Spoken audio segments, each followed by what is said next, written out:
Hello mga tropa, kaibigan dyan, Belblex TV. Pupunta tayo sa pagkupit.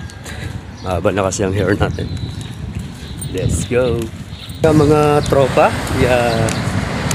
tayo sa lugar ko, Doña Pilisa. Wala dito pagkupitan. Pupunta tayo sa Rizal. Guys, ngayon lang ako mag-upload ng video. Let's go! Okay guys, ito na ang pag-itsura natin ngayon. Wala kung maayos ba ang gupit. Mukhang malinis naman. Worth of 100 pesos talaga ang gupit ngayon. Di katulad dati na 40 pesos. Simula nung nag-pandemic, talagang tumaas tong gupit. Tapos hindi na bumaba. Oh no! Okay, thank you guys. Thank you for watching. Pauwi na tayo sa